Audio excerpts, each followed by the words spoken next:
The Buddha said, Bahujana Hitaya, Bahujana Sukhaya. He said, how should we act? Charakave, Bhikkave, and he says, oh monks, go forth. Bhikkhu is, and what do you do? Bahujana Hitaya, Bahujana Sukhaya, Lokanumpaya. Means for the welfare of people, for the happiness of people. Lokanumpaya means for out of compassion for the world. That moves me. That compassion is what moves me. Vivekananda says the same thing. He says, Atmano mokshartham jagat hitaya cha. For one's own salvation and for the good of the world. When you understand Gita, you also realize that everything is kind of, everything is nothing. Frankly speaking, it's the relationships don't last, the material things don't last, nothing lasts. It's like so what are we running after? The highest paths are also dealing with the unknown and the transcendent, not just a path that you can walk, but a path of being, consciousness.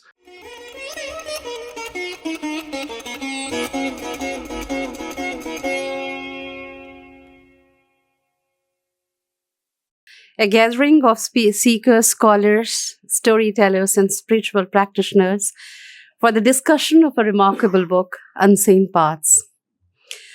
This book is not merely a collection of essays.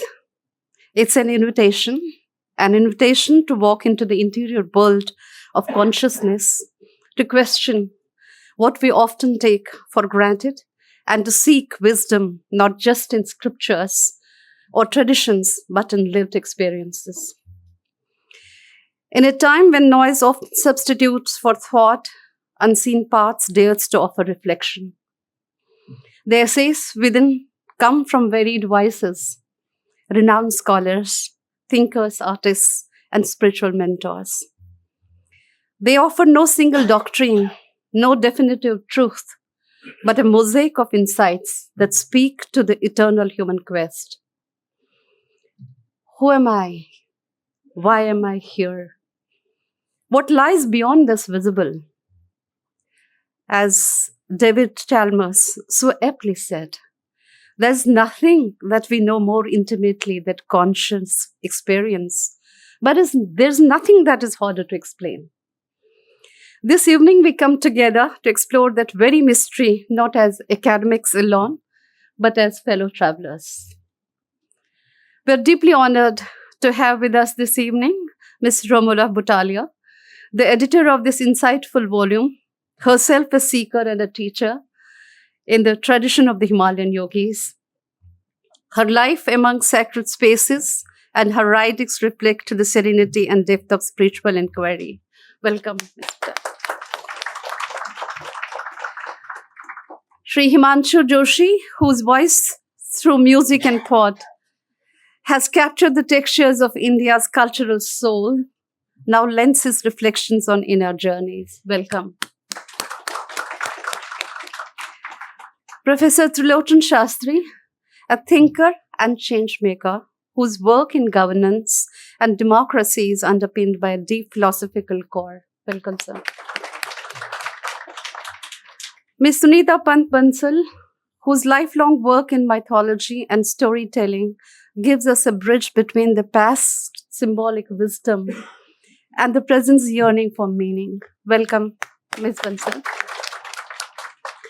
Sri Umesh Kabir, a living bridge between the mystic verses of Sant Kabir and contemporary spiritual practice, whose journey embodies the essence of the book's theme, unseen yet deeply felt. Welcome, Mr. Kabir. A special message from Sri David Froley, whose dedication to Vedic knowledge and yogic traditions has illuminated paths for seekers worldwide. And we welcome him virtually, actually. Together, ladies and gentlemen, these voices will guide us through the pages of this book and into the questions it raises about life, self, the divine, and the universe within. Before I invite our moderator for the evening, I leave you with the words of the Maya Tiwari. The eternal purpose of human birth is to realize consciousness. May this evening nudge us gently closer to that purpose. Thank you very much and welcome once again. Over to the moderator, please.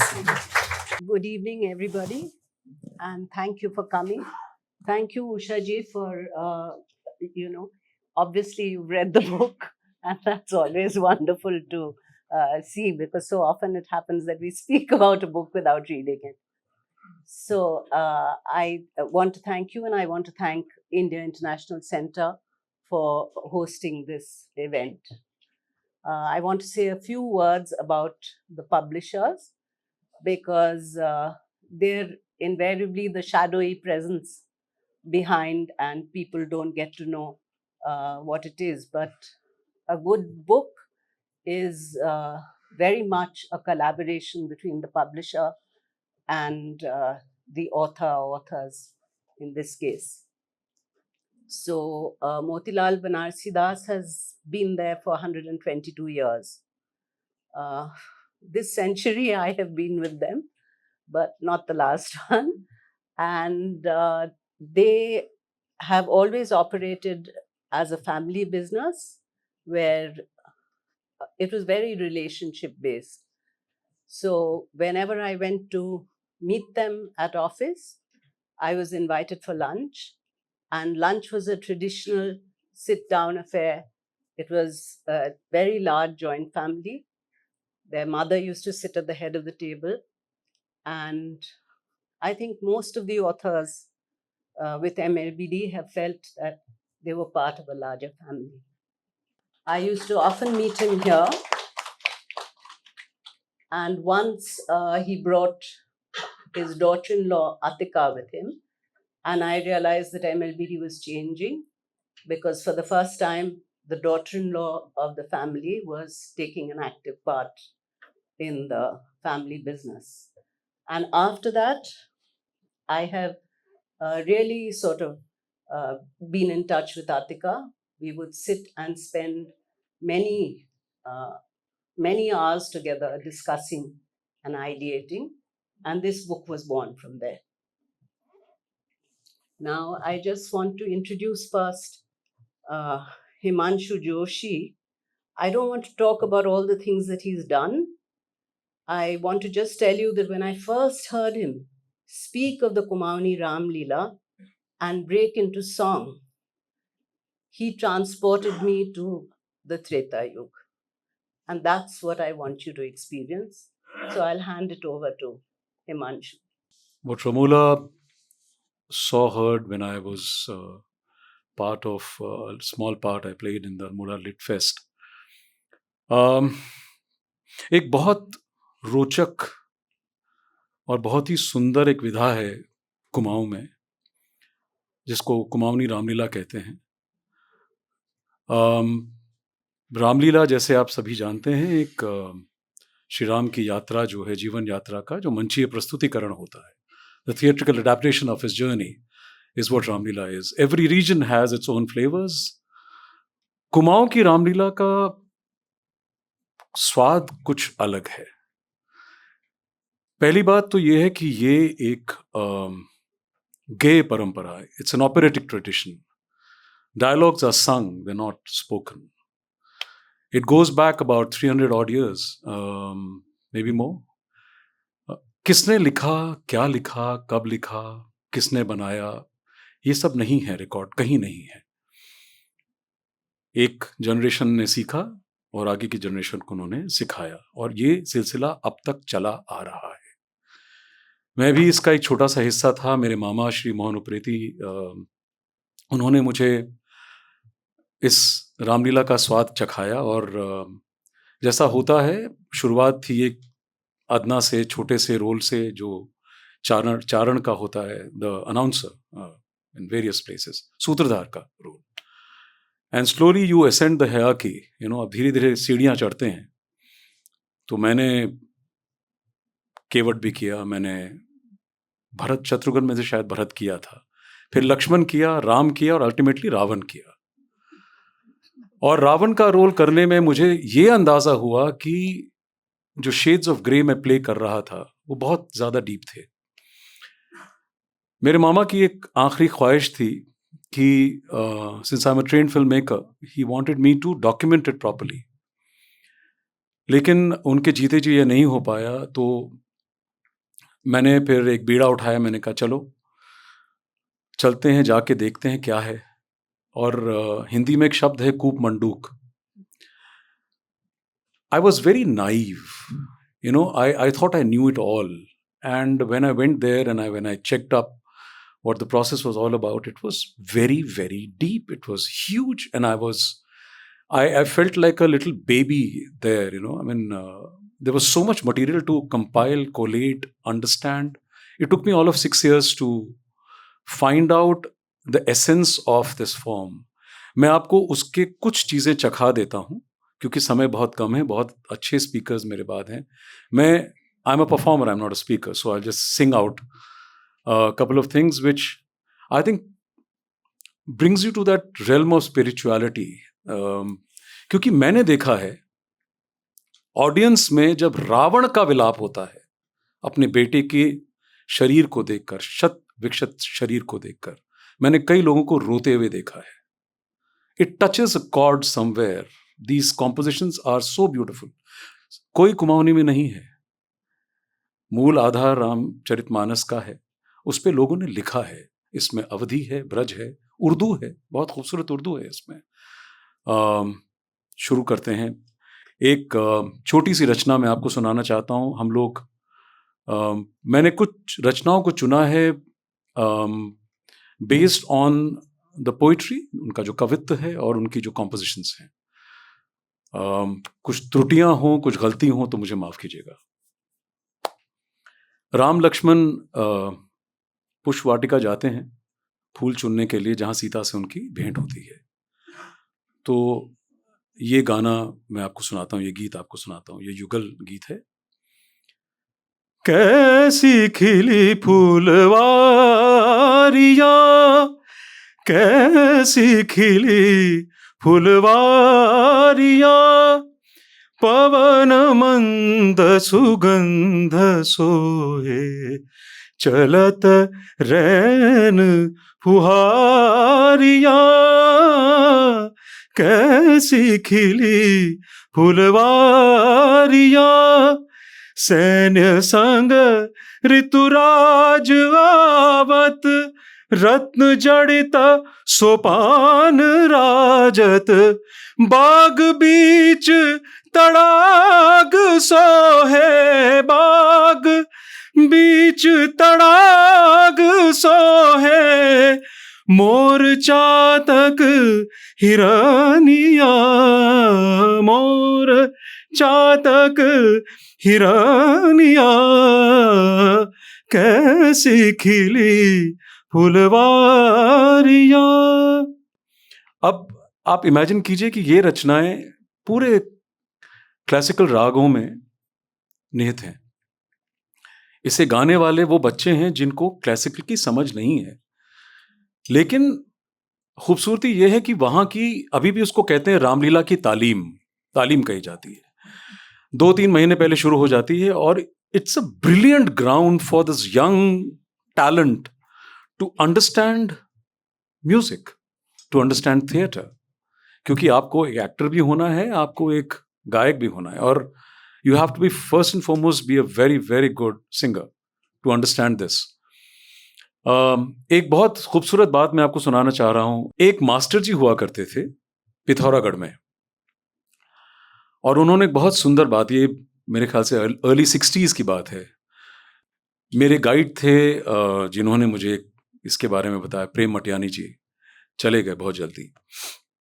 उन्होंने कहा जब वो 6 साल के थे तो master जी जो थे वो बाजा लेके लोगों को रामलीला की तालीम दिया करते थे.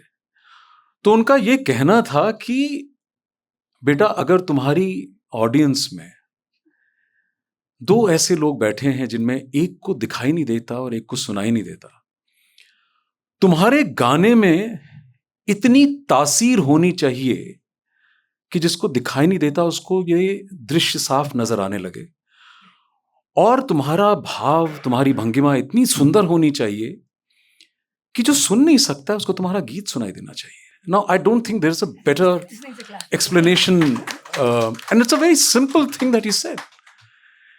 So I'll quickly jump on to a very interesting part of this. जब राम लक्ष्मण पुष्पवाटिका पहुंचते हैं, सीता की सखियां उनको देख पाती हैं, सीता उनको नहीं देख पाती, तो पूछती है वो कैसे हैं. और हम लोग रामचरितमानस अगर पढ़ी हो तो हम सब भक्त तुलसीदास की बात करते हैं, कवि तुलसीदास की बात कोई नहीं करता. Nobody talks about the poet, the poetry that he has written. It is profound.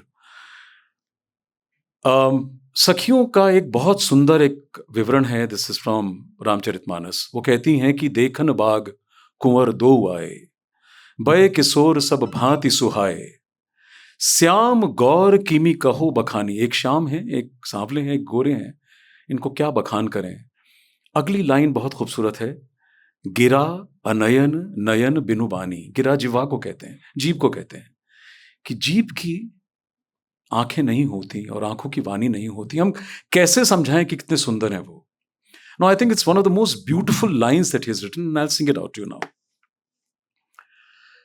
देखन बाग कुंवर दो आए, देखन बाग कुंवर दो आए, बय किशोर सब भांति सुहाए, बय किशोर सब भांति सुहाए, देखन बाग कुंवर दो आए, श्याम गौर किमी कहो बखानी, श्याम गौर किमी कहो बखानी, गिरा अनयन नयन बिनु बानी, गिरा अनयन नयन बिनु बानी, देखन बाग कुंवर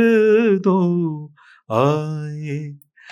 अब राम को हम मर्यादा पुरुषोत्तम कहते हैं, कोई मर्यादा वो तोड़ते नहीं है.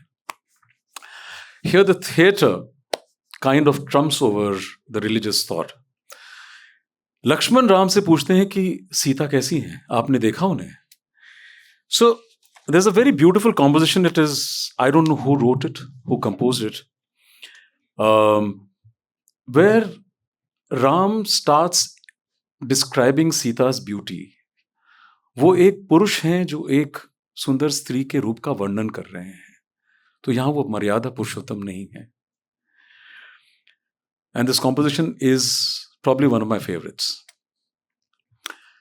तनिक निहारो तुम जानकी की छवि भाई, वाटिका फिरत कोटि चंद्र भी लजाई है, तनिक निहारो तुम गति गजराज कैसी, कटी मृगराज जैसी. गति गजराज कैसी, the gait is like that of an elephant. कटी, द कमर, उनकी कमर जो है मृगराज जैसी है.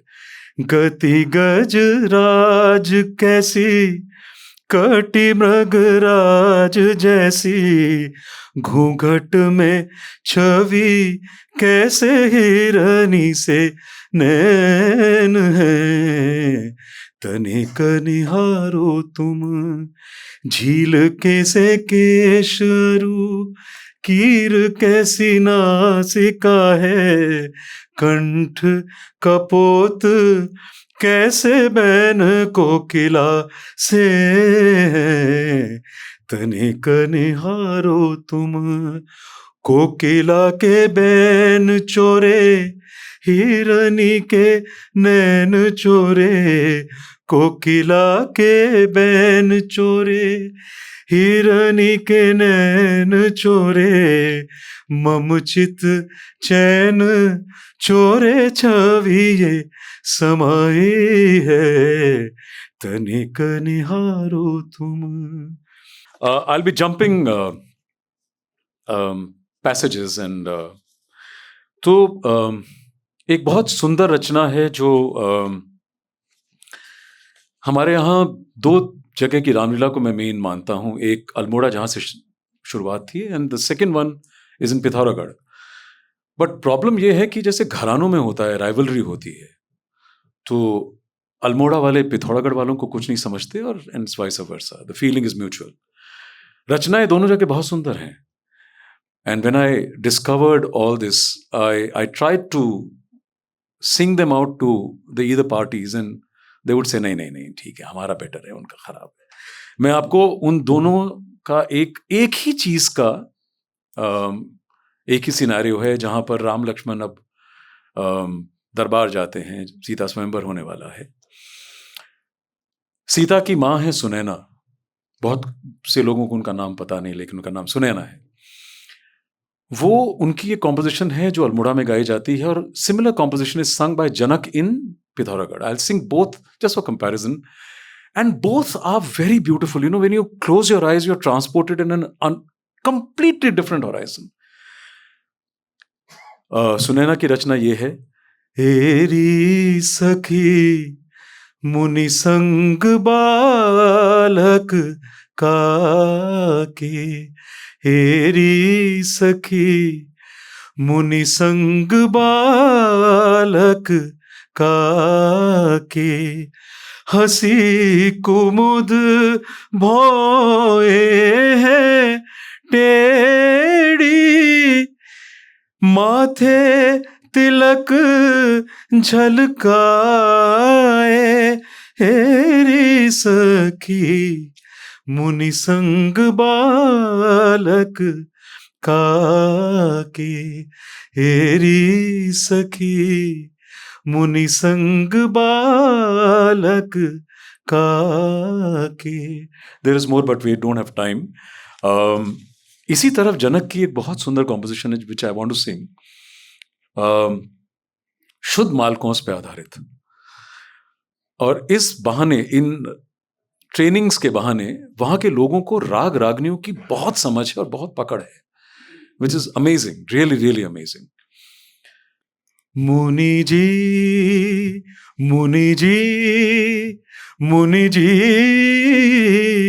तुम संग यह बाल दो, अद्भुत है काके.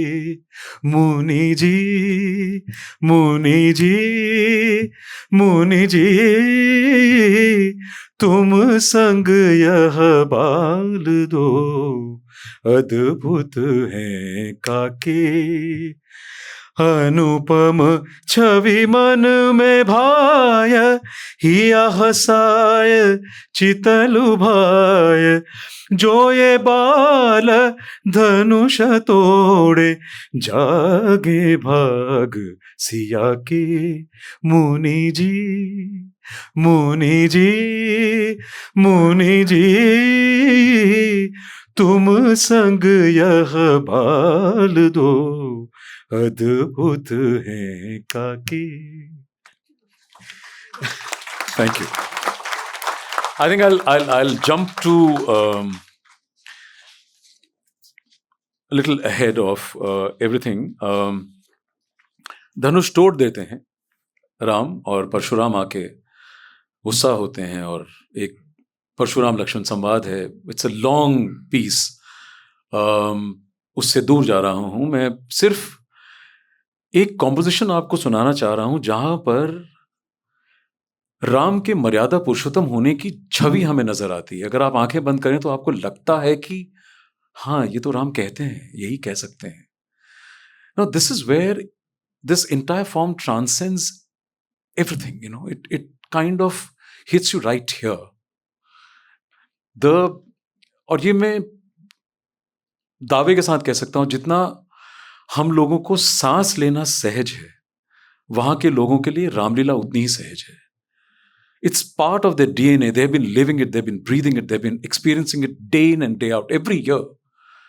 And आप कभी रामलीला के समय अल्मोड़ा या पिथौरागढ़ या उस क्षेत्र में जाएं, you'll have to experience it. I cannot explain it. I mean, it'll be unfair on that form. तो लक्ष्मण से नाराज होते हैं परशुराम, उसको मारने के लिए दौड़ते हैं और राम उनको रोक के कॉम्पोजिशन गाते हैं. I would like to sing it for you. It's one of my favorite. I think it's a wonderful composition, poetically and also musically. बालक यह नादान मुनि जी, बालक यह नादान मुनि जी, बालक गुण अवगुण नहीं साधु, करते कबहू ना कान, अपराधी में करो जो चाहो, अपराधी में करो जो चाहो, रख लो अपना मान मुनि जी, बालक यह नादान मुनि जी, बालक यह नादान. एक बहुत ही कमाल की रचना है जो मैंने सबसे पहले सीखी और सबसे पहले गाई. इसमें आपको ये इस तरह की रचना आपको कहीं नहीं सुनाई देगी. राम का सेहरा गाया जाता है. शब्द हैं ये जश्न ऐश अब रघुवर मुबारक हो मुबारक हो, ये सेहरा आपके सिर पर मुबारक हो मुबारक हो, मुबारक हो मुबारक हो दुल्हन सीता महारानी, सिया को आपसा शौहर मुबारक हो मुबारक हो. दरबार में गाया जाता है, राग दरबारी में आधारित है. It's very interesting and I don't again know who composed it. It goes back, way back. ये जश्न ऐश अब रघुवर मुबारक मुबारक हो, ये सेहरा आपके सिर पर मुबारक मुबारक हो, मुबारक हो मुबारक हो दुल्हन सीता महारानी, मुबारक हो दुल्हन सीता महारानी, सिया को आप सा शौहर मुबारक हो, सिया को आप सा शौहर मुबारक हो. There are lot many paragraphs to this, but it says, मुबारक हो ए जनक राजा जी तुमको, पीताम्बर रूप रघुवर का मुबारक हो, मुबारक जानकी जी को अयोध्या नगर सब होवे, जनकपुर आपको रघुवर मुबारक हो. I'll come down to the last two compositions that I'm going to talk about. Ramayan में लिखा गया है कि शोक से ही श्लोक की उत्पत्ति हुई. और अगर आप रामचरितमानस या इस पूरी कहानी को, श्री राम की कहानी को अगर आप ध्यान से सुने, पढ़ें, समझें, खुशी के माहौल बहुत कम है, शोक का माहौल ज्यादा है. और मैंने ये भी देखा है कि जो रचनाएं हैं जहां पर राम का विलाप है या रावण का विलाप है, वो रचनाएं बहुत ही सुंदर हैं and they affect you deeply. And as I said again, I've seen people being moved to tears जब वो ये सुनते हैं या देखते हैं, और हर साल वो आंसू बहाते हैं. ऐसा नहीं है कि एक साल देख के और अगले साल नहीं करते हैं. एक रचना उसके पहले मैं आपको सुना देता हूं, मन सा कर रहा है. सीता पहली बार जब बाहर निकलती है महल से, वनवास है, एक बहुत सुंदर रचना है जो रामचरितमानस में नहीं है, तुलसीदास जी ने बाद में लिखा है. पुरते निकसी रघुबीर बधू, धरी धीर दये मग में डग द्वय. बहुत धीर के साथ उन्होंने पैर धरती पर रखे, नंगे पांव चली हैं. झलकी भरिभाल कनी जल की, पुट सूख गए मधुरा धरद्वय. उनके माथे पर पसीने की बूंदें झलकने लगी। फिर बूझती हैं चलनो अब कहते कब, पूछती हैं कि कब तक चलना है। पर्णकुटी करी हो कित हुए, पर्णकुटी आपने कहाँ बनाई है प्रभु। एक लाइन बहुत सुंदर है, तिय की लखी आतुरता पिय की, तिय सीता है, पिय राम है। तिय की लखी आतुरता पिय की, आँखियां अतिचारु चली जल चुए। राम की आंखों से पहली बार आंसू झरझर करके बहने लगे। छोटी सी रचना सुना देता हूं आपको। पुरते निकसी रघुबीर बधू, धरि धीर दये मग में डग द्वे, झलकी भरी भाल कनी जल की, पुट सूख गए मधुराधर द्वे, पुरते निकसी रघुवीर बधू। फिर बूझती है चलनो अब के तिक, पर्णकुटी करी हो कित है, तिय की लखी आतुरता पिय की, अखियां अतिचारु चली जल चुए, पुरते निकसी रघुबीर बधू। Thank you so much. We'll move on to the next speaker. So, Trilochan Shastri, Professor Trilochan Shastri, is very well known. But the aspect that I got him to write about here, he still complains, is his personal spiritual journey, which he had not spoken about. But he is very much a monk. And the part that I'd like to read out from his essay is about one of the early times that he met his guru. So he writes, the very fact that Swami accepted sages from everywhere was a plus in my mind. I became even more attentive, if that was possible. Then he looked into my eyes and said, you know all these things, the table, the chair, are all filled with light. In my mind, I was thinking, is he mad? Is he rambling? Something told me, no, he's talking about something he knows, not what is written in the books. Can you teach me to meditate? I inquired hopefully. Do you meditate? Yes. What do you do? Oh, I sit, close my eyes and concentrate on the heart and try to still the mind. What do you think spiritual life is? I don't know. Then go back, think about it, and come back and tell me.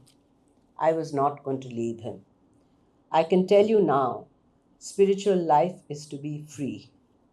Now I'm going to ask Trilochan to tell me what was the freedom that he found through spiritual life. You see, these are things that I've never even spoken about, and she has read it on public and it is being recorded. Thank you so much. See, it's a subconscious thing. It was not a consciously thought out thing. Then later on, I realized that, all these words like mukti and moksha are floating around. Mukti means freedom, moksha means liberation, which is freedom. But I had not thought of it like that. But to be more specific, each person, everybody wants to be free. Show me a person and he or she wants to be free. Nobody likes to. It could be physical freedom, mental freedom, whatever it is. But for the spiritual person, by and large, I've had the fortune of hanging around with a lot of monks. They also consider me a monkey, by the way, like you said. So, it is freedom from all limitations, particularly freedom from desire and freedom from the ego. We think we are free, but we are helplessly driven by our inner urges and ambitions. And the two big ones are, of course, Kamini Kanchan, or whatever you can call it, Kama Kanchan. We run after money, wealth, name, fame, and we run after the opposite sex. and we think that we are free to do that. Of course, we are free to do that, but we don't know that we are helplessly driven to do that. When a car is going on the road, some dogs, they can't help it. They come and bark at the. अरे क्या तू कुत्ता है तो क्यों भौंक रहा है, उसको खुद भी नहीं मालूम, तो हम कभी कभी कुत्तों की तरह इधर उधर दौड़ते रहते हैं. I mean, that's what I feel, and I'm also like a dog only, so I want to be free of that. And slowly you discover that if you follow some of the things written in the scriptures, little bit is possible. It's not a pipe dream. Yeah. Firstly, this book, you have to congratulate her and Jain Saab and Ankita, right? And Motilal for publishing it, and all these authors. So the first thing that comes about this book is that there is no one way. There are hundreds of ways. I mean, there are so many different people who have walked the path. So with that perspective, I'm going to say something which works for me. So there's nothing universal in these things. So one is that, we were told from childhood, what do you want? What do you really want? And it sometimes takes a long time to figure out. So I'll give you an example. I met Anna Hazare once, and just one-on-one. I was the dean at IIM Bangalore, and I went to his room where he was staying. We had given him a room in our guest house. And I asked him, then he started telling me how he was miserable, he wanted to commit suicide, and blah. Many of you have heard those stories. He was a driver in the army and the 71 war, and he was driving, some bombs went off, everybody died except 3 people in his jeep, and by the time he drove the other 3 who were injured, they all died, and he was the only person alive. And he went through a trauma, according to him. तो वो ज़्यादा हिंदी में बोलते हैं और वो मराठी ज़्यादा बोलते हैं, हिंदी भी बोलते हैं, ऐसा नहीं है. तो मुझे कह रहा था, मेरे जीवन का ध्येय क्या है? मैं समझ गया ध्येय का मतलब लक्ष्य होता है. मेरे जीवन का ध्येय क्या है? तो मैं सोच रहा था कि मेरा क्या होगा. Then of course by his own admission, कहीं पे उन्होंने स्वामी विवेकानंद का किताब पढ़ गया, तो वो तो मुर्दों को जगा देता है. According to me, विवेकानंद मुर्दों को जगा देता है, तो इस मुर्दे को भी जगा दिया. तो उसने बोला कि मैंने सोचा कि मेरे जीवन का लक्ष्य क्या है, तो जब वो मेरे को समझ में आ गया तो सारी समस्याएं खत्म हो गई. अब मैं तो ऐसे चुप नहीं रहता. I am also quite proud. तो मैंने कहा, अन्ना जी, आपके जीवन का लक्ष्य क्या है? क्योंकि वो पूछता है, पूछा क्या है? कुछ नहीं, अपना जीवन जो है समाज सेवा में अर्पित. उसके बाद मैंने कहा, तुमको जेल में डाला, लोग गालियां देते हैं. कहता वो सब होता रहता है, उससे मुझे कोई फर्क नहीं पड़ता. Because he is doing exactly what he wants to do, and he is not bothered that many people say, prove to me that I will never have a problem, only then I will go down that path. Well, God bless such people, but they're not going to get anywhere. I mean, like the Americans say, you'll go nowhere fast. If you got to do something, you got to do it. Don't worry about the consequence. And he's a man like that. So coming back to the personal thing, same question. I mean, not because Anna Hazare said it, just an example. We all have to think, what do we want? So it is very clear to me what I want to do in my life, and I'm doing exactly that. So what is it? Why don't you spell it out for everybody? See, I have been very inspired by 2 people. One is the Gautam Buddha, and the other is Vivekananda. I mean, they are my heroes. They were my heroes when I was a teenager, and they are my heroes today, and they will be my heroes in my coming life. There are many heroes I have, but at a practical level. You see, the Buddha said, Bahujana Hitaya, Bahujana Sukhaya. मेरे को तो रोंगटे खड़े होते हैं उसको सुन के, because he said, how should you act? Here, Charakave, Bhikkave, and he says, oh monks, go forth. Bhikkhu is, and what do you do?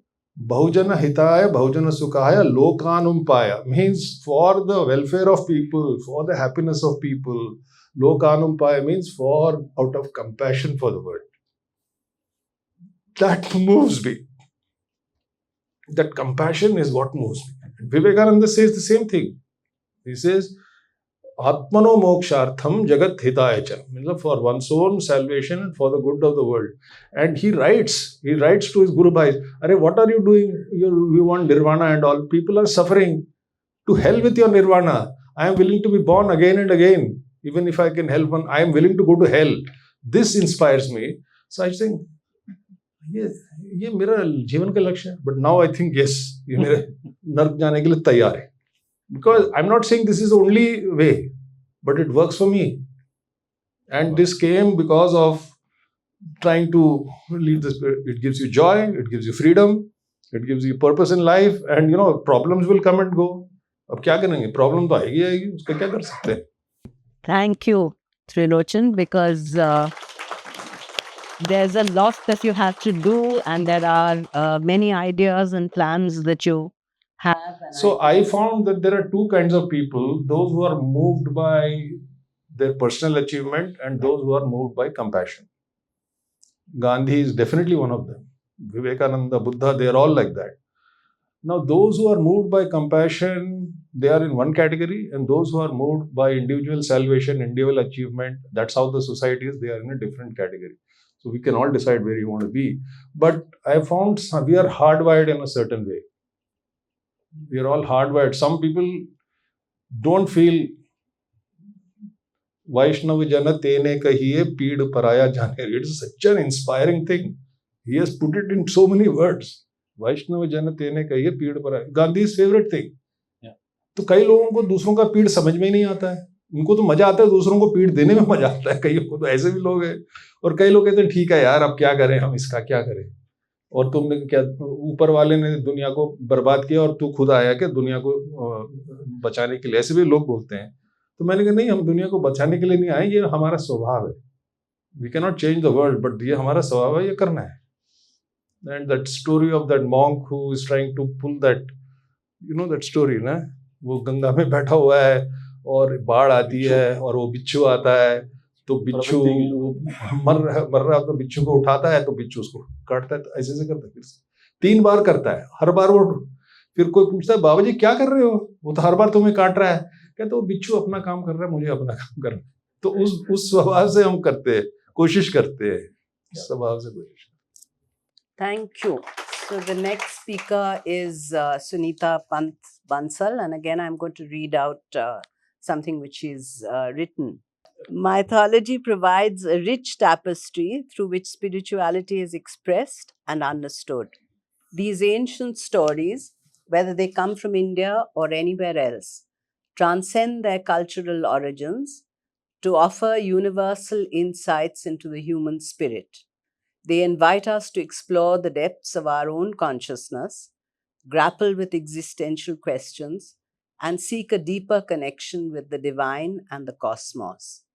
Through mythology, we find a timeless reflection of our spiritual journey, guiding us towards greater understanding and enlightenment. What I want to ask Sunita is, which particular mythology or mythologies have influenced you the most? As I knew, she's going to ask me the toughest of questions, because why I'm saying tough, because how do you decide which mythology? Because it was a journey for me to go through so much of mythology to even begin to understand a little bit. So if I may, I'd like to explain a little thing that we discussed earlier to Ramula about how the Purans, how they helped me, for instance. Now, when I was working on Purans, I realized that there were like 18 Purans officially. And then you have this Shiv Puran, Vishnu Puran, Brahma Puran, Devi Puran. And when I was working on them, I realized that they were talking about the same thing, over and over again, like, how the genesis of the world and the genealogy of kings and so on and so forth. And every time, the credit was given to the protagonist of that Puran. So like if it's Shiv Puran, so it was Shiv doing everything. If it is Vishnu Puran, it's Vishnu doing everything. Likewise Devi, likewise Brahma. So that is where I felt that, since everything emanates from one source, you can give any name to it at all. So that was one realization that helped me shed all my kind of, issues, I would call them. Like, the various rituals that we would do at home, the various pujas that one would do, all those things were literally, after I finished that project on Puran, the first thing I did was to forget about all that. I didn't have to do certain pujas. I didn't have to worry about certain days. and so on and so forth. So that was one major influence, I would say, major. And the other, if you call it mythology, was Gita. Now, Gita was something I was living with since childhood, because my Dadaji had given me a little, tiny little Gorakhpur press ki choti si Gita hoti thi. And that one he gave me. And instead of reading that little Gita, I started reading spiritual stuff, like, about Vivekananda's life, biographies. I mean, he had a huge library of books, and so very convenient. So I would read autobiography of Yogi and all such books. But Gita was there. It became like a, little god for me. As though I had dropped everything, but still that little Gita was literally like my god, my friend. And I would keep it under my pillow, and I would carry it. I still have it. In fact, I mean, so many decades later, I still have that Gita. So that became my little god. But then when I started actually, and that time Dadaji would say that it has the solution to all the problems, all the possible problems. So he gave me a simplistic version, and it would explain. And that was, if I'm not wrong, was from Yogoda Press, which is not really simple, but it had certain areas, that certain portions were quite simple. And he would say that if you have any question about anything, like, why are you thinking like this? Why are you reacting like this? Or why is somebody else reacting to you in a way? Just flip any page and you'll get the answer. And it kind of worked, to some extent. So that was one thing. But the actual thing was, the curtain raiser was when I started working on a project where I had to work on Krishna as Krishna in 21st century, Krishna, the management guru. And that's when I started reading about Krishna. And I realized that Gita was really a very, very, very practical journal, a very practical book. It was like a handbook. It was like a manual to live life. And that's when I got deeper and deeper into it. And I simplified it also for people to understand it the way I understood. And that was, that I still feel is something I carry with me. But now I know why I'm carrying it, because it has affected me. It has helped me understand things like, I don't want to use huge words like detachment and stuff, because I feel very pretentious when I'm talking about these things, because, but what happens is that when you understand Gita, you also realize that everything is kind of, everything is nothing. Frankly speaking, it's the relationships don't last, the material things don't last, nothing lasts. It's like, so what are we running after? These kind of things I started understanding. So when I lost my dadi, it helped. When I lost my dadaji, my father, these kind of things have helped me understanding that, this person, the soul has come for some purpose, and that purpose has been fulfilled. So, I should not be grieving very much for them. In fact, I should be doing things that, they would like me to see from wherever they are. So these are the little things that I learned from Gita, I understood from Gita. And also things like, attachment, detachment, in the sense that holds true even for the work that I do. I'm not attached to anything that I write or do. Like, I would write a book and I would submit it, and then I'm not really worried about how is it going to do, and whether my royalties are coming or not, if the royalties are fine or not, if the publishers have done what. So all those things I don't really worry about at all. I've done my job, I've given the book.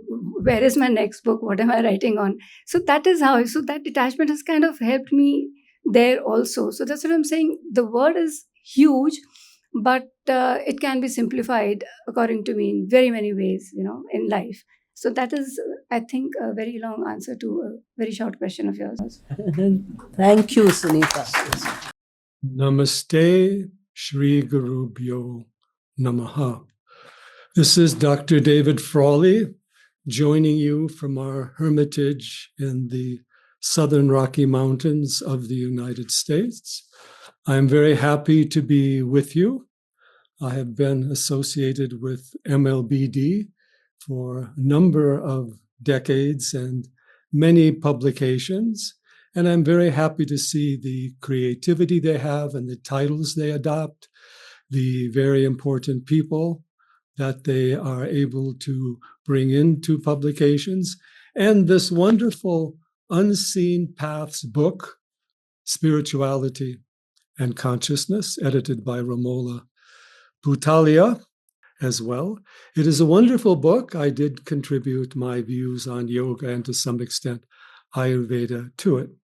I like the title, Unseen Paths, because the highest paths are also dealing with the unknown and the transcendent, not just a path that you can walk, but a path of being, consciousness, and also sadhana. I also like the subtitle, Spirituality and Consciousness, because spirituality is the cultivation of consciousness at a higher level. In the English idiom, spirituality can now refer to almost anything having to do with religion, mysticism, or any self-examination, or so forth. In the yogic traditions, we use the term adhyatmic for spirituality, what relates to the Atma, or the inner self. And so spirituality is what takes us beyond the body, the mind, time, space in the ordinary sense, and brings us to a deeper universal consciousness and self-awareness and self-realization.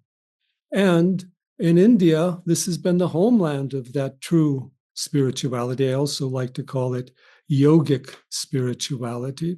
And it's spread worldwide. And it has many facets, orientations, and approaches. And this particular book is able to address many, perhaps even most of them. And so is a good introduction to the Bharatiya, Indian, or Vedic spirituality in its different sides, and how it is relevant to disciplines we have today, healing, psychology, even science and cosmology, counseling, and so many things, and also philosophy, theology, and of course, examining our deeper nature. The Indic traditions tell us there are lokas beyond the physical, there are koshas or bodies beyond the physical. We live in a conscious universe, which also modern science is slowly taking up. I actually live just across the valley, about 30 miles away, as well as the crow flies from the Los Alamos nuclear labs. We can watch the sundown there. Of course, we don't see the labs, but we can see the lights of them at night. And so we have this new science, but also the greater spiritual science. It's one thing to know outer things. It's the other to know the inner reality, or as yoga states, the seer, the drashta, purusha, or atma. By what, as the Upanishads say, can the knower be known? It's easy to know something on the outside. In fact, now we have so much information, we don't know what to do with it.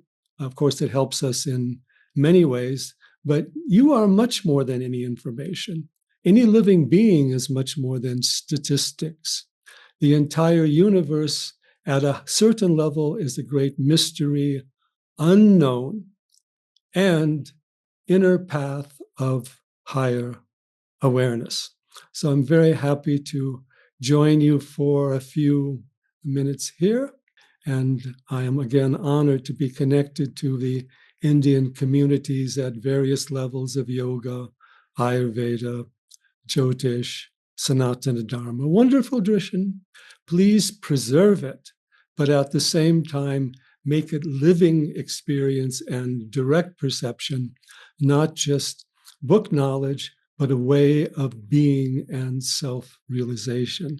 These are the great teachings of the rishis and the yogis for many thousands of years, and that will be with us forever, that are in all worlds, all times, all places, that also form our spiritual heart and the core of our being. So with these words, I will close my short comment. But again, I welcome this wonderful book, and let us share this knowledge in every way that we can. We need to uplift, awaken, spiritualize the world, and bring in more ananda and creativity and peace as well. Now Ram Navami has just happened. I'm actually speaking to you a few days before that. And of course, we've had the Navaratri for the spring, the living spirituality in nature. You want to discover spirituality, just go out and be alone in nature. It's not just a book. That's why we live here in nature.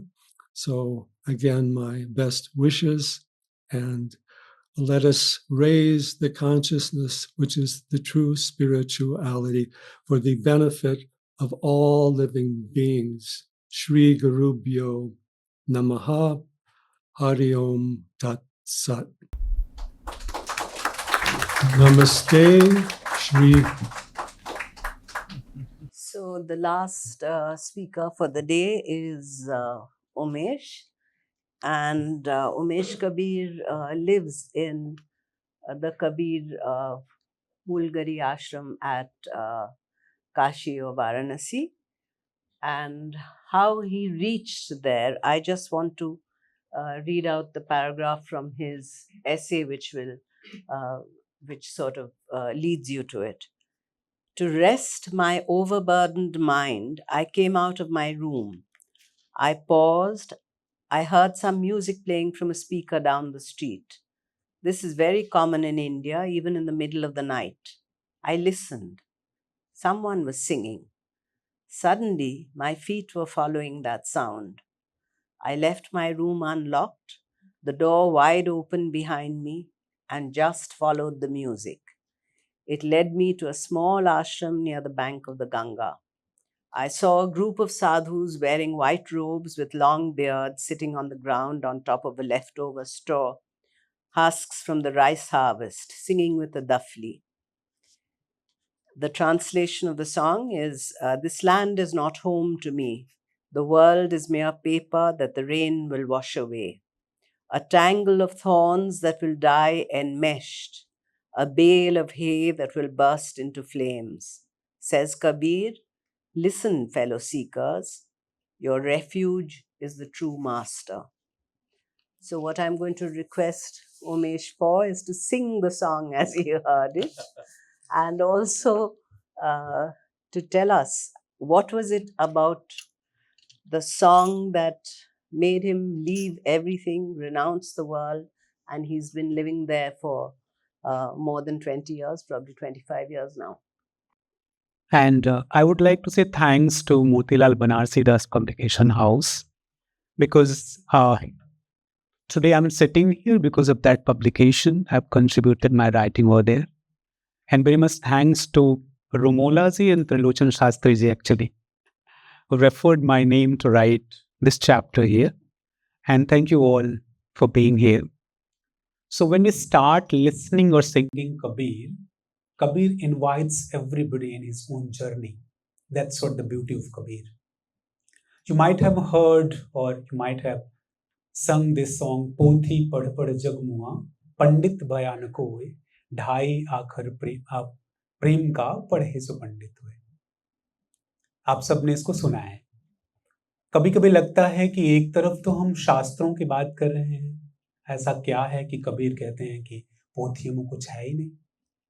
कई बार होता है ना, कबीर वो भी काशी में हो कि इस बात के लिए कैसे कह रहे हैं. काशी जहाँ ज्ञान की नगरी है, जहाँ लोग मोक्ष पाने जाते हैं, वहाँ कबीर खड़े हो के इस बात को कह रहे हैं कि oh my dear brothers, why you are reading these kind of scriptures if you are unable to understand the meaning of love? And the day you understand the meaning of love, all the books become futile. But फिर एक question आता है ना कि क्या हम कबीर हैं? कई बार ये बहुत जरूरी हो जाता है. मैं गाऊंगा जो रोमोला जी ने कहा है वो जरूर मैं गाऊंगा. बट कई बार जब मैं अपने ही लोगों के बीच में होता हूँ, अपने लोगों को जब मैं कह रहा हूँ, तो मैं इस परंपरा की बात कर रहा हूँ जो कबीर को फॉलो करते हैं. एक बहुत बड़ा सेक्ट है भारत में जो कबीर की वानियों को फॉलो करता है। मैं थोड़ा वहां क्रांतिकारी के रूप में जाना जाता हूं। उसका कारण क्या है कि मैं वही क्वेश्चन करता हूं। जैसे अभी रिसेंटली हुआ, कहीं मैं बैठा था मंच पे, मुझे लग रहा है करीब 25 से 30 साधु रहे होंगे और सारे ही खूब खिलाफत कर रहे थे। फिर मेरा चांस आया, मैं उम्र में सबसे कम था, दाढ़ियां भी मेरी कम थी, तो लास्ट में अवसर मिला तो लगा क्या बोलूं। तो ज्यादातर लोग जो इंसिस्ट कर रहे थे, अभी जैसे ने कहा ना पोथियां बेकार हो जाती हैं, तो किसी ने कहा कि जह जह जाऊं सोई परिक्रमा, जो जो करूं सो पूजा, जब सोऊं तब करूं दंडवत, भाव न लाऊं दूजा। समझिए इस बात को, ये क्या हम और आप कह सकते हैं? अगर हमें इस बात को कहना है तो हमें कबीर होना होगा। और हम करते क्या हैं, इसको दोहरा दोहरा करके और फिर डिक्लेयर कर देते हैं कि कुछ नहीं करना है क्योंकि कबीर कह रहे हैं। कबीर साहब बेसिकली एक यात्रा में हम सबको इनवाइट करते हैं। यात्रा आपको करनी पड़ेगी। और वही यात्रा मेरी शुरू हुई जब मैंने ये सुना कि रहना नहीं देश बिराना है। उसे मैं गाता हूं, फिर हम बात करते हैं। ये बहुत ट्रेडिशनल इंस्ट्रूमेंट है, इसे डफली कहते हैं। जो भी कबीर पंथी कहे जाते हैं उसे अपने बैग में रखते हैं। अभी इसका जमाना खत्म हो रहा है, तो लोग आजकल गिटार पे कबीर को गाते हैं, रॉक में कबीर को गाते हैं। मैंने इसको चुन लिया है क्योंकि मैं झोला लेके चलता हूं, तो इसके साथ मैं कुछ गुनगुनाता हूं। देश वीराना है, देश वीराना है, देश वीराना है,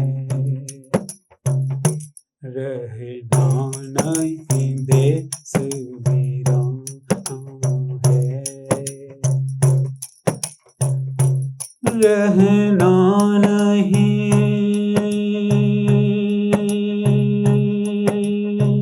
देश वीराना है, देश वीराना है, देश वीराना है,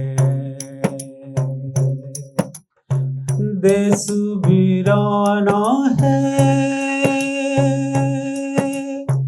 देश वीराना है, रहना नहीं देश वीराना है।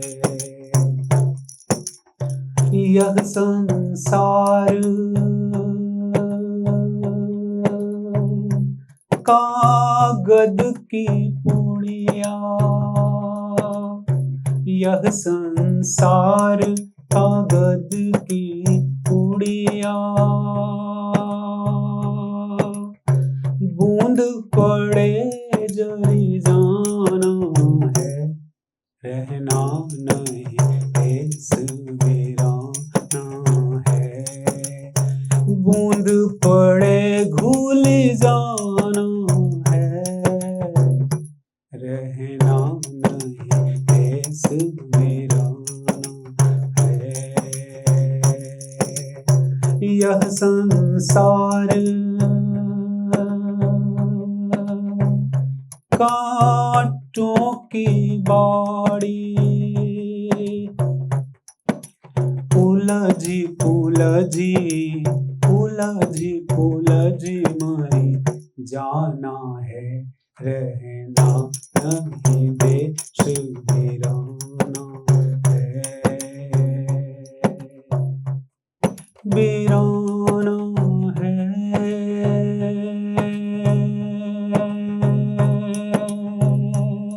वीराना है, रहना नहीं देश वीराना है।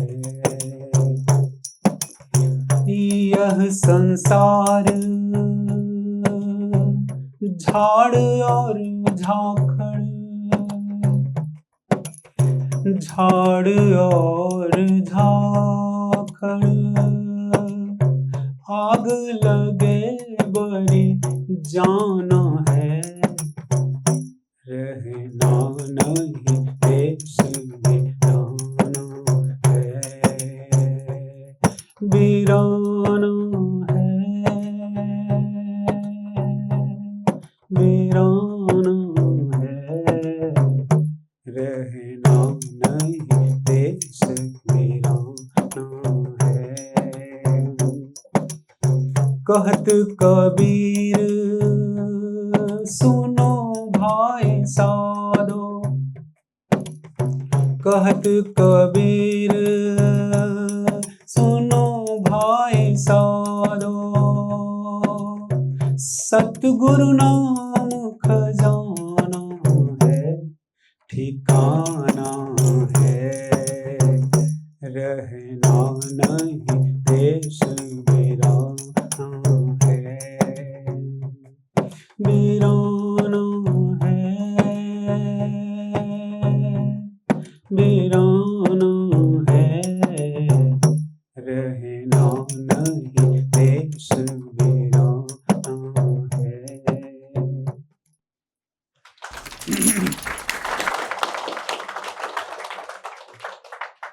सो ये पहली बार मैंने कबीर को सुना जब मैं ग्रेजुएशन कर रहा था,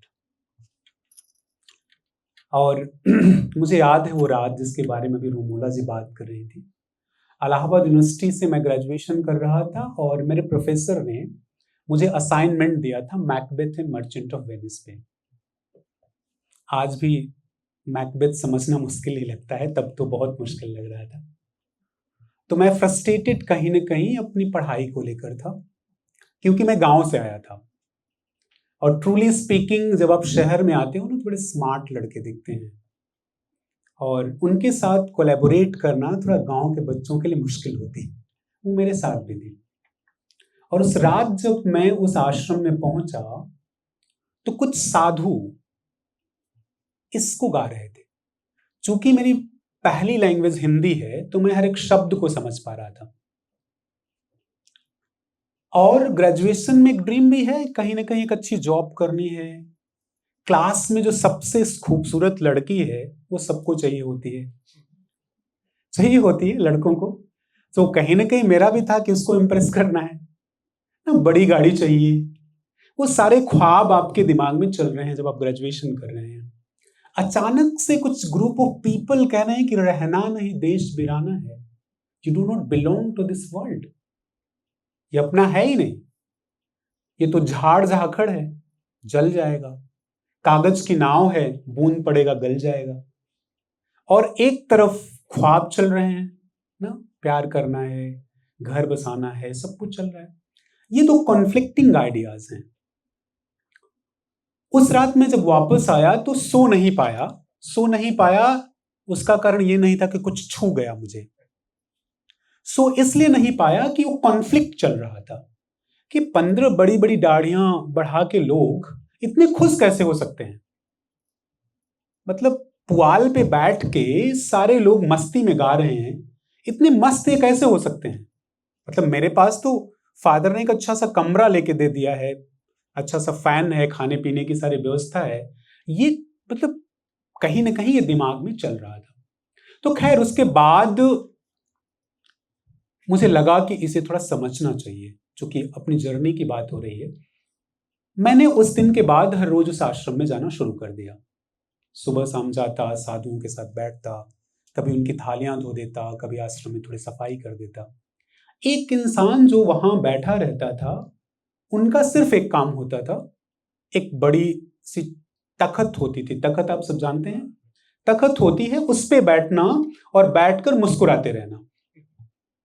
और अगर खाली समय में कभी देखा जाए मुस्कुराने के अलावा, तो वो ज्यादातर आंखें बंद के बैठे रहते थे।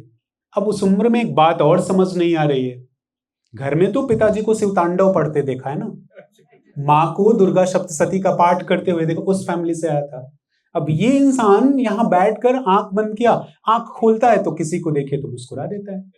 वो भी एक कहानी कहीं ना कहीं। खैर कुछ दिन के बाद ये पता चला कि ये इस छोटे से आश्रम के आचार्य हैं, गुरु हैं। मुझे लगता है 10 दिन। मैं इसलिए कहता हूं कि ये जर्नी मैंने चुनी नहीं, ये मुझे दी गई। 10 दिन गया हूँगा और तब तक काफी कुछ समझ गया था आश्रम के बारे में। एक दिन अचानक उनका पैर छू के वापस आ रहा था, और बहुत ईमानदारी से बताता हूँ, कभी नहीं ऐसा सोचा था, लेकिन मेरे मुंह में कहीं से जैसे किसी ने कोई बात रख दी हो, और मैंने उनसे कहा कि मैं इस आश्रम में रहना चाहता हूं। उन्होंने कहा, आज भी उनके शब्द याद हैं, अगर रहना है तो अभी आओ, अवसर नहीं है। अब जब मैं इस बात को समझता हूं तो पर्सपेक्टिव बदल जाता है। अवसर किसी के पास नहीं है, अभी करना है। सो उन्होंने कहा अभी आओ, और मैं एक्चुअली सच कहूं तो मुझे नहीं पता था कि मैं कहां था, मेंटली मैं कहां था, कुछ ट्रांस में था। वापस रूम पे जाता हूं और कुछ किताबें समेटता हूं एक बैग में भर के, और फिर आश्रम पहुंच जाता हूं। खैर 1-1.5 घंटे के बाद जब लॉजिकल माइंड काम करना शुरू करता है, तब सोचता हूं कि अब कहां बैठूंगा, कहां रहूंगा। इस रूम, यहां तो आश्रम में सब एक घास फूस पे रह रहे हैं, पिताजी ने इतना खूबसूरत घर दिया है, यहां कहां रहूंगा। थोड़ी देर बाद खैर उन्होंने कि सारा के एक नया सा कमरा बना था कि जाके वहां रहने लगो। मैं गया, ठीक ठाक रूम था, साफ किया, एक चटाई डाली, वहां रहने लगा। एक दूसरी बात जो बहुत करीब ले आती है मुझे इस समझ तक, वो करीब हो सकता है थोड़ा ऐसा लगे कि ऐसा कैसे हो सकता है, लॉजिकल माइंड है हमारा, बट मुझे लगता है 6 महीने में वो सारी किताबें जो आश्रम पे अवेलेबल थी सब पढ़ डाली मैंने। लेकिन शब्द समझ आ रहे थे, शब्द के बाद की यात्रा नहीं समझ आ रही थी। क्योंकि अभी मैंने कहा ना कि भाई कबीर साहब अगर कह रहे हैं कि प्रेम न बाड़ी उपजे प्रेम न हाट बिकाए, राजा परजा जहि रुचे शीश दे ले जाए। अब शीश देना क्या है, बहुत आसानी से कह देना ईगो खत्म कर दो, लेकिन ये यात्रा तो करनी पड़ेगी। ये बात नहीं समझ आ रही, शब्द खूब समझ में आ रहे हैं, अलग अलग राइटर्स के एक्सप्लेनेशंस भी खूब समझ में आ रहे हैं कि वो शब्दों में कैसे, लेकिन अंदर से खुश नहीं हूं। फिर वही हंसता मुस्कुराता चेहरा जो या तो हंसता रहता है या तो आंखें बंद किए हुए बैठा रहता है, मुस्कुरा के कहता है सारी किताबें पढ़ डाली। फिर से दिमाग में कहीं ये कैसे हो सकता है, किताबें तो मैं रूम में पढ़ रहा हूं, इनको कैसे पता कि मैं किताबें पढ़ रहा हूं। कुछ समझ नहीं आया, परेशान हो। हमने कहा हाँ, सुबह के 4 बजे उठ के आ सकते हो, क्योंकि देर तक सोता रहता था, आश्रम में था तब भी। उम्र ही ऐसी होती है, वो देर तक सोने में मजा आता है। मैं भी सोता रहता था, कोई जगाता भी नहीं था शुरू में। हमने कहा हाँ आ सकता हूं। बोले एक भी दिन ऐसा नहीं होगा जब आप नहीं आओगे, जिस दिन आप नहीं आ पाए उसी दिन से कहानी खत्म। मैंने कहा आऊंगा। अब उनके साथ मैंने बैठना शुरू किया। उनकी उम्र उसमें करीब 85 की थी। और कभी कभी जब हम गुरु की बात करते हैं ना कि गुरु कौन, अब जब उनके साथ मैंने बैठना शुरू किया तो जो 85 साल की उनकी यात्रा थी उसका अनुभव मैंने समेटना शुरू किया। He started teaching me different kind of concepts of spirituality, और उसे एक्सपीरियंस कैसे कर सकते हैं। फिर वो समझ आना शुरू हुआ, समझ में आया कि it is very easy to say कि प्रेम न बाड़ी उपजे, उस प्रेम का अनुभव कैसे हो। ये समझ में आना शुरू हुआ कि कबीर किसी शास्त्र का विरोध नहीं करते। आज भी मैं इस बात को कहता हूं कि ज्यादातर लोग कबीर साहब को ला करके आइकोनोक्लास्ट की श्रेणी में खड़ा कर देते हैं। ऐसा बिल्कुल नहीं है। बस जरूरत है तो कबीर कहां से बोल रहे हैं वहां पहुंचने की। फिर ये कहने की जरूरत नहीं कि शास्त्र छूट जाएंगे। मैं ये भी नहीं कह रहा हूं कि छोड़ देना है। तो वो बात तब समझ आनी शुरू हुई कि रहना नहीं देश बिराना है, ये एक स्टेट है। आप सब लोगों को हो सकता है कभी कभी लगता होगा, बहुत सारे लोगों को लगता है कि जो मंक होते हैं वो बड़े खुश होते हैं, लगता है ना, आराम से रहते हैं, ठीक ठाक चीजें मिल जाती हैं 2-4 लोग आके पैर भी छूते हैं, रिस्पेक्ट भी मिलता है। मैं आपको बता दूं और अपनी जर्नी से बता रहा हूं, इसलिए इतनी कॉन्फिडेंस से बोल रहा हूं, उनके जीवन में भी प्रॉब्लम्स होती हैं। खाना वो भी खाते हैं, कपड़े वो भी पहनते हैं। दिल्ली आना है तो फ्लाइट या ट्रेन उनको भी चाहिए होती है, पैदल अब नहीं चल सकते। बस उन्हें एक गुण आ जाता है, हाउ टू टैकल। उन्हें वो गुण आ जाता है जहां कबीर कहते हैं कि सुमिरन की सुध यूं करूं ज्यों गागर पनिहारी, हौले डोले सूरत में कहें कबीर विचारी। मतलब हर समय उस सुरति में रहने की स्थिति उन्हें प्राप्त हो जाती है और कबीर उसे सबको अवेलेबल करा देते हैं। मैं तो कहता हूं कि भारतीय परंपरा में कम से कम 200 संत ऐसे हैं जो अपनी बात कबीर की तरह कहते हैं और सब वही कहते हैं, और लेकिन क्या है, वो जीवन को जी रहे हैं। कबीर कपड़ा बुन रहे हैं, दादू साहब रुई धुन रहे हैं, दरिया साहब कपड़ा सिल रहे हैं, सेन साहब नाई का काम कर रहे हैं, रविदास जी जूता बना रहे हैं। They all are liberated. Kabir Sahab यहां बहुत खूबसूरत हो जाते हैं, वो कहीं से हटाते नहीं। और इस पूरी की पूरी जर्नी को जो मैंने जिया, जो समझा, और मैं तो आज भी साधक कहता हूं अपने आप को, आज भी साधता रहता हूं, आज भी कोशिश करता हूं कि कहीं गलत ना हो जाऊं। ये बात, ये साधना की तरफ लेके जाती है। और एक बात मैं इस बुक के बारे में कहूं, अभी त्रिलोचन शास्त्री जी ने कहा ना, अलग अलग लोगों ने उसी यात्रा को जैसे अनुभव किया वैसे कहा है, इसलिए शायद एक किताब जरूरी हो जाती है। मैंने चैप्टर कंट्रीब्यूट किया, लेकिन मैंने भी हर एक चैप्टर को पढ़ा, and when I was reading I was able to understand diverse concepts about spirituality, how this different people had experienced it. इसलिए ये किताब बहुत जरूरी हो जाती है, और आई थिंक अपने नाम को भी सार्थक करती, unseen paths, spirituality in consciousness. So इसी के साथ फिर से मोतीलाल बनारसी दास जी को, उस पब्लिकेशन हाउस को, अतिका जी को, बाकी सारे लोगों को ढेर सारा थैंक यू, और उमोला जी को बार बार नमन, त्रिलोचन शास्त्री जी को भी बार बार नमन, क्योंकि मैं लंदन में बैठा था और आपने मुझे कहा और मैंने चैप्टर लिखा, और आप सबको धन्यवाद। बस कबीर की एक लास्ट बात जो कहनी है आपसे, वो यात्रा खुद जीनी पड़ेगी। उसे जीना शुरू कर दें, फिर मजा आ जाएगा, जॉब करते हुए, रास्ते पे चलते हुए, गाते हुए, बोलते हुए, लिखते हुए। बस कबीर की इस बात को ले लें और फिर हर जगह मजा ही मजा है। Thank you, thank you. Thank you. Are there any questions?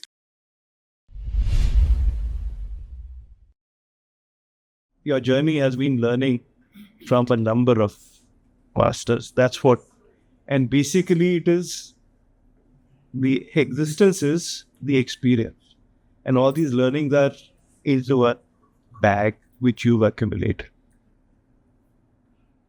All these learnings have a common point rather than just experiencing. So my question is, a one-line answer would suffice. That what is that essence of all learnings, what you sampled in your essay? The essence of all of it.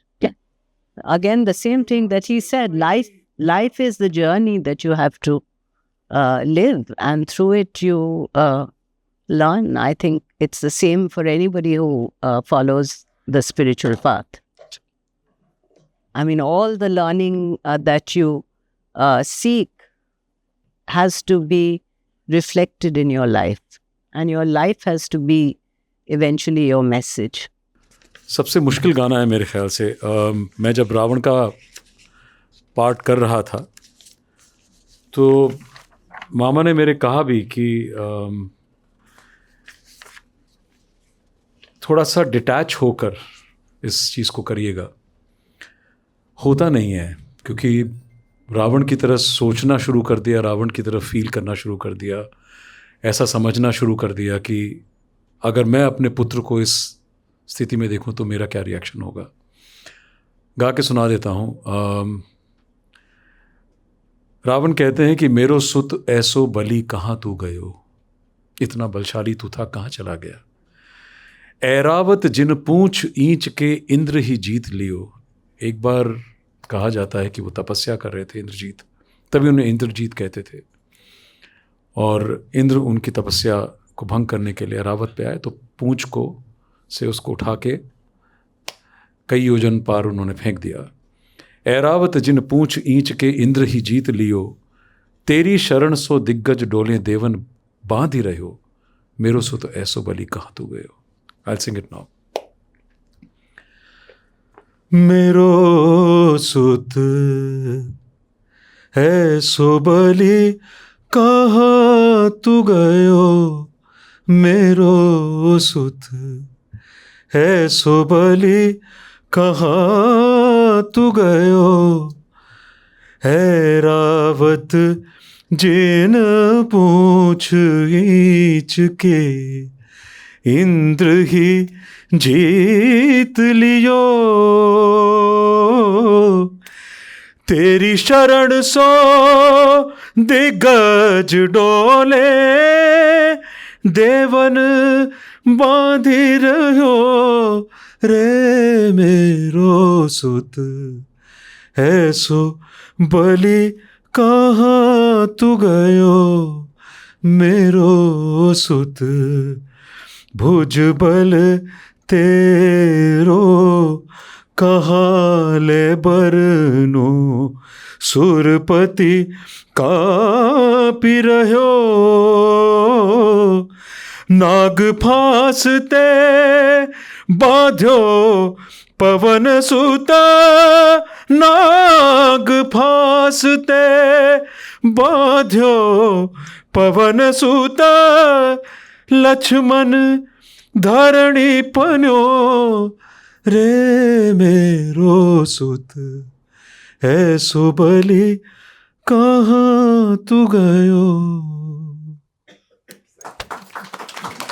Gita में ऐसा कहा गया कि अगर कुछ भी ना कर पाओ तो प्रभु कहते हैं टोटल सरेंडर कर दो। टोटल सरेंडर का क्या मीनिंग होता है? I don't know what total surrender means because that is also a goal. अब उस लक्ष्य तक नहीं पहुंचे हैं, तो इसके 2-3 एनालॉजीज या कहानियां सुनाते हैं तो जो याद आ रही हैं immediately. somebody asked Holi mother कि इस टोटल सरेंडर होता क्या है, तो मेरे को इतनी बंगाली नहीं आती है, तो she says व्यक्तित्व ना होए अस्तित्व है। जितना तो बंगाली मुझे नहीं आता, बट समझ में इज लाइक संस्कृत ओनली। मतलब व्यक्तित्व नहीं है, अस्तित्व है, तो जो उसमें वही फाइनल सरेंडर है। और ये जो विशिष्ट अद्वैत का जो लिटरेचर है उसमें एक वो उदाहरण देते हैं शरणागति और प्रापत्ति। तो वो कहते हैं कि शरणागति है कि हे प्रभु मैं तेरे शरण में मैं उसमें चला गया हूँ, मगर वो कहते हैं कि वो अंत नहीं है क्योंकि मैं तेरे शरण में गया हूँ। और प्रापत्ति में कहते हैं कि तो the story that they give baby monkey and baby kitten. जो बंदर का बच्चा होता है वो माँ को पकड़ता है और माँ जो है एक पेड़ से दूसरे पेड़ तक छलांग लगाती है, मगर वो शरणागति है। हाँ, और जो प्रापत्ति है वो कहते हैं कि जो बिल्ली का बच्चा होता है वो कोने में म्यों म्यों म्यों करके पड़ा रहता है, कुछ नहीं बोलता, और माँ उसको उठाती है, कभी बिस्तर पे लगाती है, कभी मट्टी पे लगाती है, मतलब जो भी दैट इज प्रापत्ति। So in Telugu we say पाला मुंचिना नीट मुंचिना नी पादमुले गति। That is a great song by Tyagaraja. What is means is तू मुझे दूध में डाले, मतलब मुझे सुख दे। नीट मुंचना मीन्स मुझे पानी में डाले, मुझे दुख दे।